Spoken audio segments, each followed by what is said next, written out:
My name is Sophia. I'm 36 years old, and I'm the proud mother of two incredible 10-year-olds, Caleb and Layla. After my divorce, I moved back to my hometown in Oregon with the hope of getting back on my feet. It felt like a blessing when my parents, Eleanor and Matthew, welcomed us into their home. As a full-time emergency room nurse, working 12-hour shifts, I truly needed the support. Growing up, my relationship with my parents was always complicated, full of silent expectations and unspoken favoritism. But I tried to focus on the positives. My kids were adjusting well.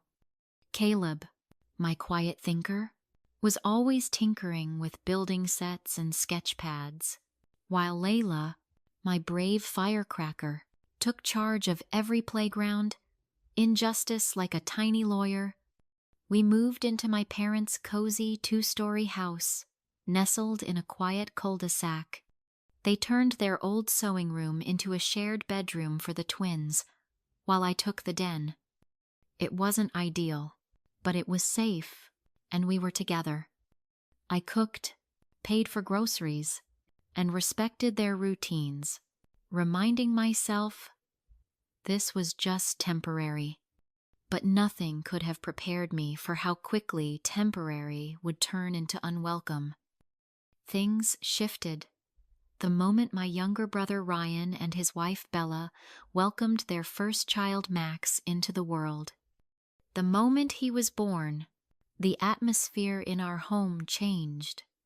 My parents, Eleanor and Matthew, who had once offered their support with warm smiles and homemade meals, suddenly became unavailable, distracted, and preoccupied with Max. What began as harmless excitement spiraled quickly into blatant favoritism. My father converted our formal dining room into a makeshift nursery for Max. Even though Ryan and Bella owned a spacious 4-bedroom home just 20 minutes away, they visited often, claiming their own house was undergoing renovations, and my parents accommodated them like royalty. Caleb and Layla, who had been the sole grandkids for a decade, were abruptly overlooked. One Christmas, my children received modest gifts, books, and puzzles, while Max got an electronic play center that likely cost more than my grocery bill for the week. My mother cooed endlessly over how Max looked just like Ryan did as a baby, a comparison she never made with my kids. At first, I bit my tongue. I told myself it was temporary. New babies always cause a stir. I encouraged my children to be patient and kind, assuring them that things would balance out. But they never did. I tried to shield Caleb and Layla from the growing imbalance by creating our own little rituals, movie nights in my room, Sunday pancakes, picnics at the park. I even started a savings jar taped to the kitchen wall marked "Our New Home" to give the twins a visual reminder that our situation was not permanent. But the subtle exclusion evolved into something more hostile. My parents began criticizing how I raised my kids, from the meals I made to their bedtimes, and how much screen time I allowed. Meanwhile, Ryan and Bella were praised for every small thing, even when they were late to family dinners or forgot to bring diapers for Max. One evening, after a 14-hour hospital shift, I came home to find Layla, curled up in a blanket on the back porch, her jump rope tossed beside her. "Grandma said I was being too noisy," she whispered. But Max wasn't even asleep. She just didn't want to hear me. That same week, Caleb ran in excitedly, holding a painting selected to be featured in the school's spring art exhibit. My mom barely looked up from her phone. "Later, Caleb," she mumbled. I'm trying to help Bella order new curtains for Max's room. I saw my son's joy fade in real time. That was the night I stopped hoping things would change. The tipping point had come not as a sudden blow, but as 1,000 small cuts.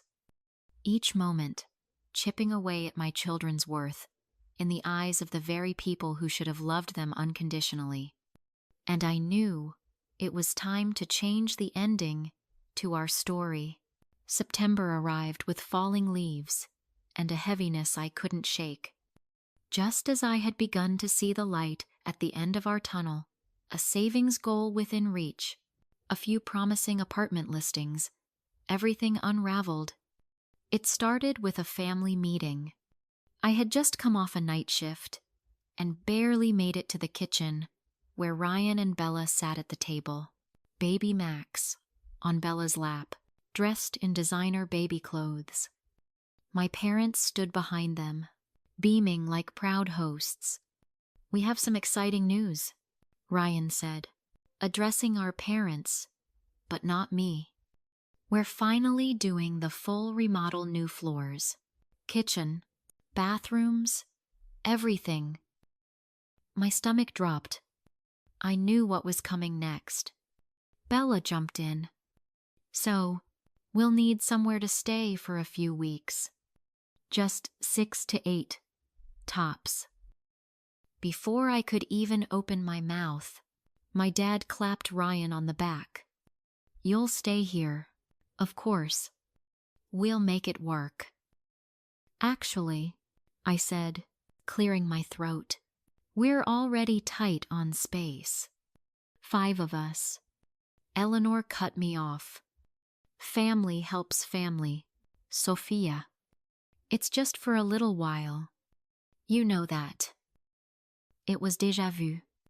I had heard the same thing 2 years ago when I moved in temporarily. The following weekend, Ryan and Bella moved in.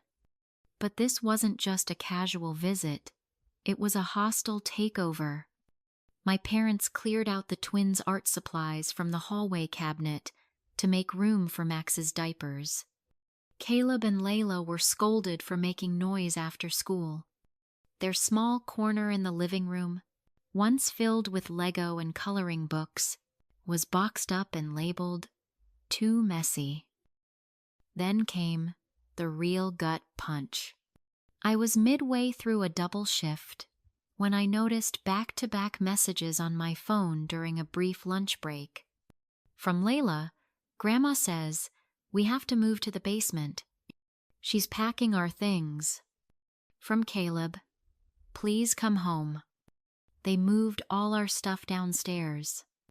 It's cold and smells bad." I called no answer. I texted. Finally, Layla responded, "I hate it here. Please come get us." My heart raced.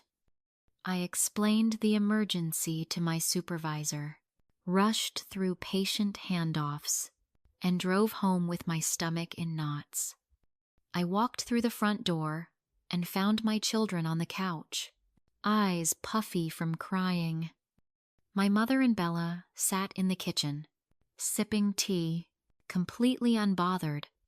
"What is going on?" I asked, my voice calm but shaking. "We needed more room upstairs for Max," Bella said casually. "He's starting to walk, and I need space for my work calls now that I'm remote." "So you moved my children into a moldy, windowless basement. They'll adapt," Eleanor said coldly. "They're older. It's just logical." It wasn't logical. It was cruel. And in that moment, I knew something, with absolute certainty. This was no longer about making it work. This was about survival. And I was done letting my kids be collateral damage. That night, as I tucked Caleb and Layla into the small, cold space that used to house boxes and broken furniture, I promised them quietly, "This won't be forever. The cracked concrete floor, exposed pipes, and faint mildew smell were glaring reminders of just how little my children mattered in this house. And something shifted in me. I wasn't just hurt anymore. I was awake. The next morning, after a long shift at the hospital, I skipped my usual drive home and instead called Natalie, a real estate agent and former patient's mom who had once given me her card. "I'm ready to leave," I said. "Can you help me find something now?" She didn't hesitate. Over the next week, during lunch breaks and after shifts, I toured apartments. Nothing fancy, just clean, safe, and close to the twins' school. I found a modest 3-bedroom bungalow with a tiny yard and bright windows. The rent was steep, but my steady income and good credit gave me an edge. I signed the lease in secret. I didn't tell my parents. I didn't even tell my kids. Not until we were ready. At dinner one evening, my son tried to show my mother a ribbon he had won in art class.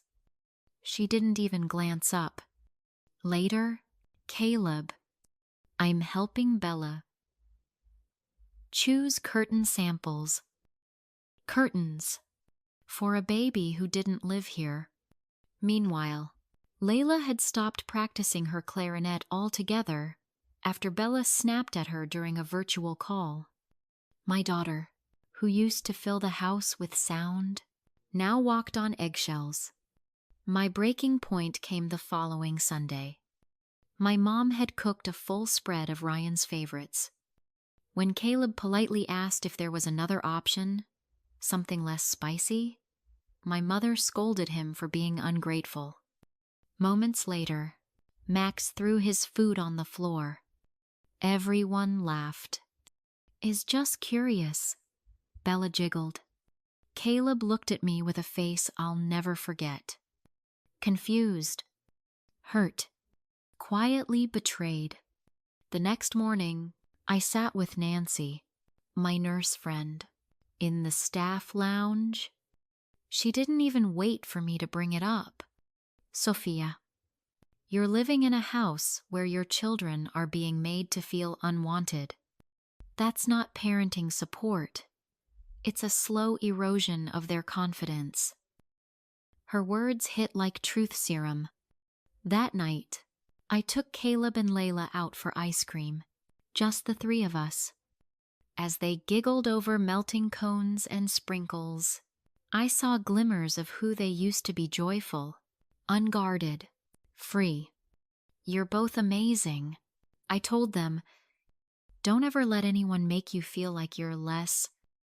Layla tilted her head. "Are we moving soon?" she asked, almost whispering. I smiled. "Why do you ask?" "You're different," she said. "You're not sad anymore. You look like you've already decided something." She was right. I had. And this time, no one was going to stop me.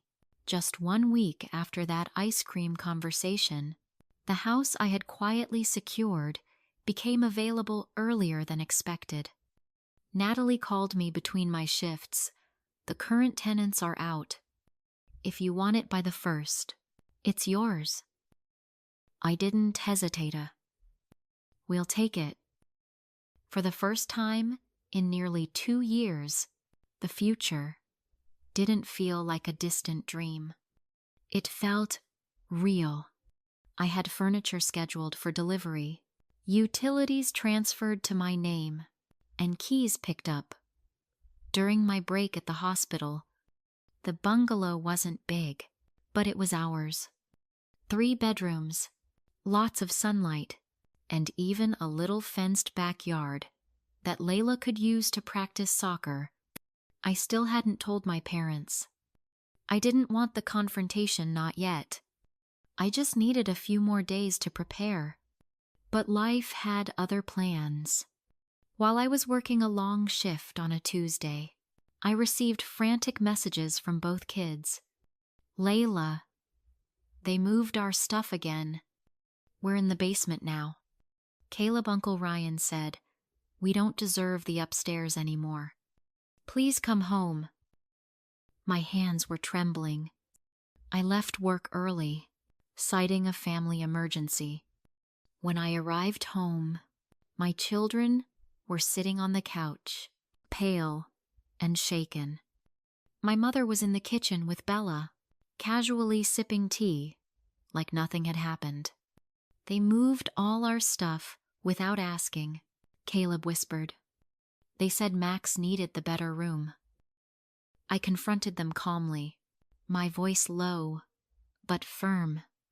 You moved my children into an unsafe basement without my knowledge or permission. Bella answered first, unapologetic. We needed space for Max.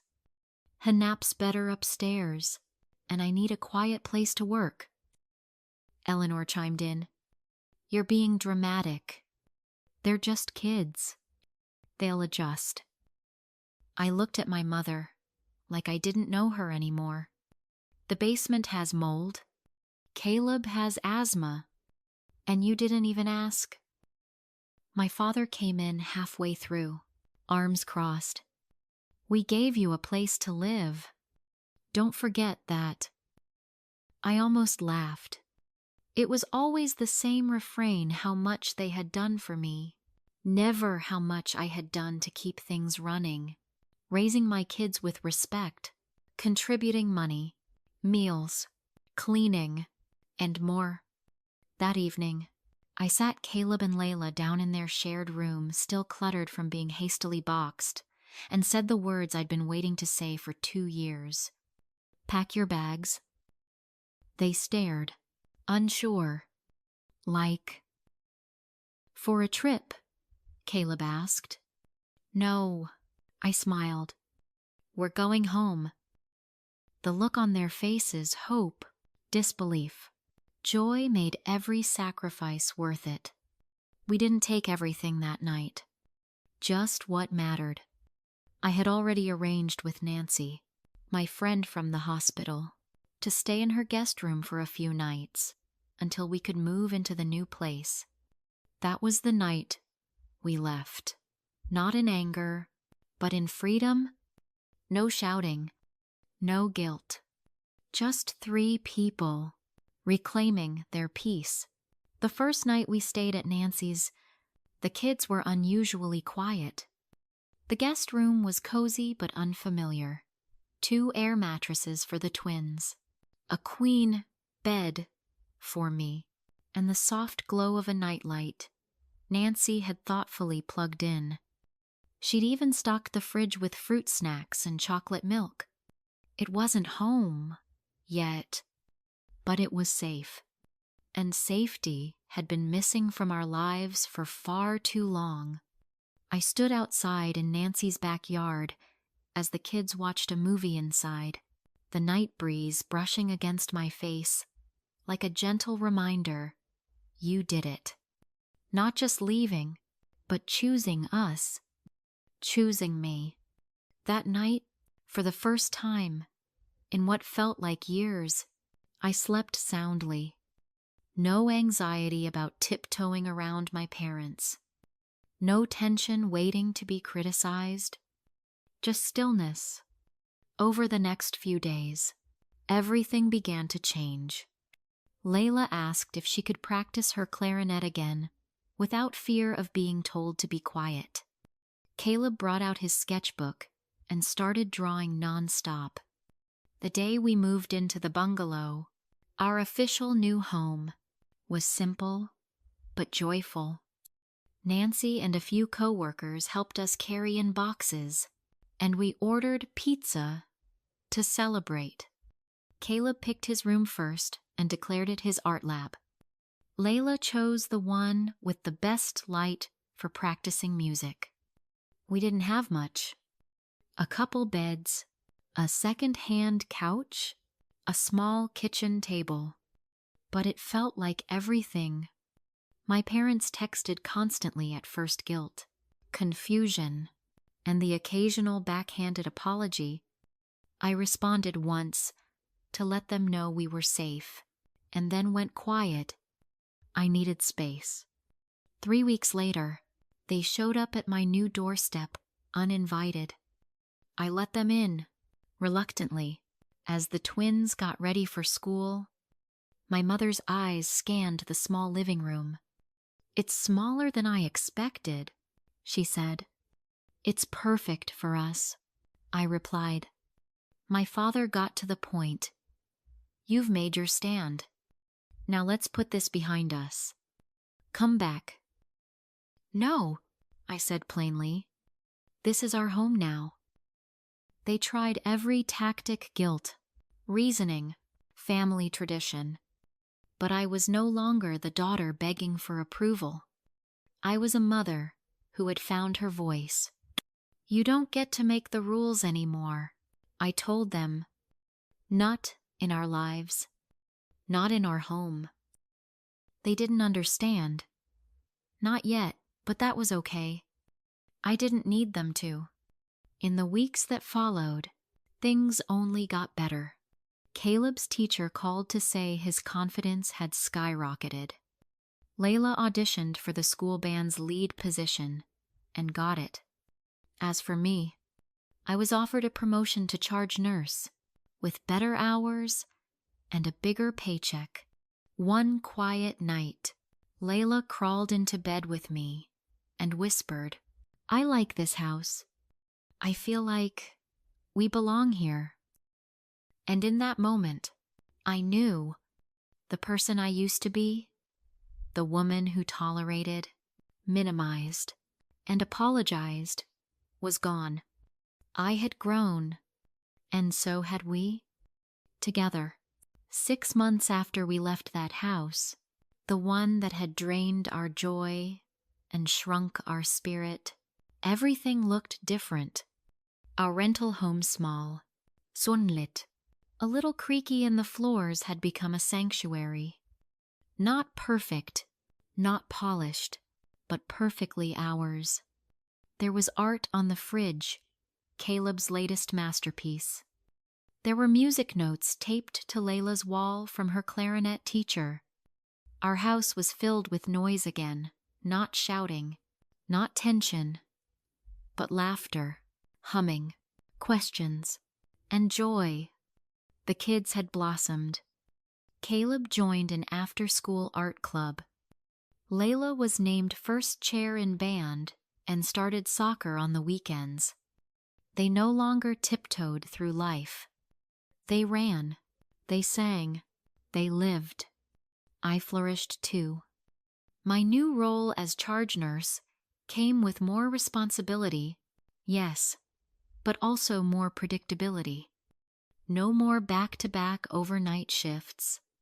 I was home to cook dinner, help with homework, be present. Our Sunday dinners with my parents resumed on our terms. Once a month. Neutral ground. Clear boundaries. My mother began to show signs of reflection, even remorse. She asked about Caleb's drawings. She complimented Layla's music. Small things, but they mattered.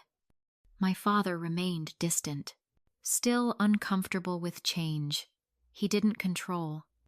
But even he had stopped referring to our move as the tantrum. Progress, in its own quiet way. Then, one sunny afternoon in April, a miracle I hadn't dared dream became real. A small house went up for sale, just 3 blocks from where we lived. White picket fence, 3 cozy bedrooms, and a yard just big enough for a garden, and maybe, one day, a dog. I called Natalie that same day. We walked through it that weekend. I saw the kids' future rooms before the paperwork was even signed. 3 weeks later, we were approved. I signed the closing documents alone, then drove to school and surprised the twins with the key they screamed in the parking lot, hugged me so tight I couldn't breathe. When we walked into our forever home for the first time, Caleb whispered, "Is this real?" I nodded. "Welcome home, baby." Our old furniture came with us. Nancy brought cupcakes. Layla hung a home sweet home sign over the fireplace. That evening, my dad stopped by. He stood in the kitchen, looked around, and said, "You really did it." "I had to," I replied gently. "For them, for me." He nodded slowly, then surprised me. "You're a good mother, Sophia. I should have told you that a long time ago." Tears rose unexpectedly, but they weren't from pain. They were from healing. That night, after I kissed Caleb and Layla goodnight in their own bedrooms, in our own owned home, I sat outside on the porch as the sun set. We had done it. We had broken the cycle. We had created the kind of home that didn't just shelter, but uplifted, celebrated, healed. Sometimes, the bravest thing you can do isn't walking away. It's walking toward the life you deserve, no matter how long it takes to build it. The most powerful lesson I learned wasn't just about standing up to unfairness. It was about recognizing your own worth and teaching your children to do the same. For years, I tolerated subtle neglect, justified emotional wounds, and convinced myself that family meant enduring whatever came my way. But family isn't built on obligation. It's built on respect, equality, and choice. Leaving that house wasn't an act of defiance. It was an act of love for my children and for myself. I refused to let my kids grow up believing they were less than. I refused to model silence in the face of cruelty disguised as tradition. The moment I reclaimed our future, everything changed. We didn't just move out. We moved forward, because sometimes the most courageous thing you can do isn't to fight the noise. It's to quietly pack your bags, open a new door, and start again on your terms. Real life application, 150 words.